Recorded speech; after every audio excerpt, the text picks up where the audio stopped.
लोमड़ी सही बोल रहा है। आप एक काम करो, इस शिकार को 3 हिस्से में बांटो और तीनों मिलकर खाते हैं।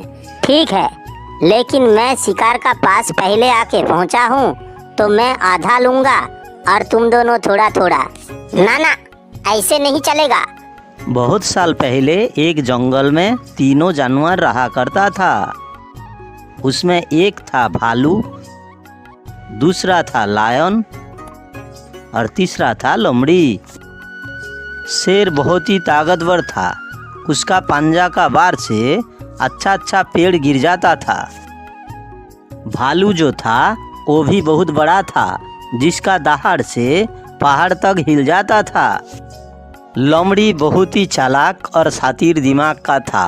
वो अपना दिमाग का इस्तेमाल करके ताकतवर जानवर का शिकार छीन के खा लेता था। एक दिन उसी जंगल में एक शिकारी आता है और हिरन को जोखमी कर देता है। जोखमी हिरन ज़्यादा दूर दौड़ के नहीं जा पाता है, बगल में ही गिर जाता है।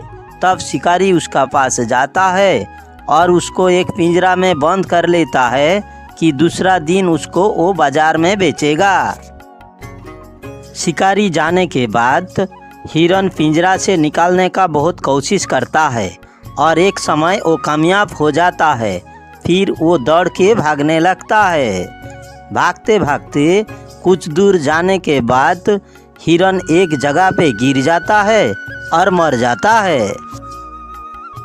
मांस का गंध पाते ही शेर नज़दीक का जंगल से धीरे धीरे उसके पास आके पहुंच जाता है। शेर अपने मन मन में सोचने लगा कि ये तो बहुत ही अच्छा हुआ है, मुझे दौड़ के शिकार करना नहीं पड़ा। किसी ने इसको यहाँ पे शिकार करके छोड़ दिया। शायद मेरा डर से वो भाग गया, लेकिन जो भी हो, इसको खाने में मुझे बहुत मज़ा आएगा, क्योंकि मुझे कोई कष्ट करना नहीं पड़ा।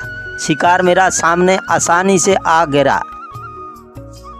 लेकिन धीरे धीरे वो भालू और लोमड़ी भी उसी शिकार का गंध पाके उसी शिकार के पास आके पहुंच जाता है। अरे लायन महाराज, ये क्या कर रहे हो? दूसरा का शिकार चुरा के खा रहे हो क्या? शिकार को देख के तो नहीं लगता कि ये शिकार आपने किया है। जो भी हो, इससे तुम दोनों का क्या मतलब? मैं शिकार का पास खड़ा हूँ ना, तो मैं ही शिकार को खाऊंगा। मतलब तो है, अगर आप अकेले इस शिकार को खाओगे तो हम दोनों घूम घूम के सब जानवर को बता देंगे कि लायन खुद से शिकार नहीं करता, दूसरा का शिकार चुरा के खाता है, या तो दूसरा का शिकार किया हुआ खाना खाता है। हाँ शेर साहब, लोमड़ी सही बोल रहा है। आप एक काम करो, इस शिकार को 3 हिस्से में बांटो और तीनों मिलकर खाते हैं, क्योंकि शिकार के पास हम तीनों ही आ पहुँचे हैं, नहीं तो हम लोग आपका नाम में अफवाह फैला देंगे। ठीक है, लेकिन मैं शिकार का पास पहले आके पहुँचा हूँ तो मैं आधा लूँगा और तुम दोनों थोड़ा थोड़ा। ना ना, ऐसे नहीं चलेगा, क्योंकि तुमने मेहनत करके शिकार तो किया ही नहीं। ये तो दूसरा का शिकार है और हम तीनों उसी शिकार के पास एक ही साथ आके पहुँचा हूँ, तो हम तीनों को ही तो हिस्सा मिलना चाहिए, वो भी बराबर का। ठीक है, झगड़ा मत करो। मैं एक सवाल पूछूंगा, जो इसका सही जवाब देगा वो शिकार का बंटवारा करेगा और बड़ा वाला हिस्सा वो लेगा।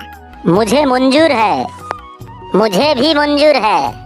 सवाल है, जो सामान तुम दूसरा को जितना ज्यादा देते हो उतना ही तुम्हारा पास बढ़ जाता है। रुपया, पैसा, धन संपत्ति। गलत जवाब। आप लायन महाराज आप ही बताओ। खाना। गलत जवाब। इसका सही उत्तर होगा ज्ञान। ज्ञान जितना बांटोगे उतना ही बढ़ेगा। आज का विनर हुआ हम, इसीलिए हम ही बंटवारा करूंगा और बड़ा वाला हिस्सा लूंगा। लोमड़ी बंटवारा करता है और बड़ा वाला हिस्सा अपने पास रखता है। लोमड़ी को मुंडी की तरफ हड्डी देता है तो भालू को टांगड़ी की तरफ हड्डी देता है। भालू अपने हिस्से का खाना खाता है, लायन अपना हिस्से का खाना खाता है, लोमड़ी अपना हिस्सा का खाना खाता है। खाना खाने के बाद भालू और लायन को पता चलता है कि लोमड़ी उन दोनों को उल्लू बनाया है।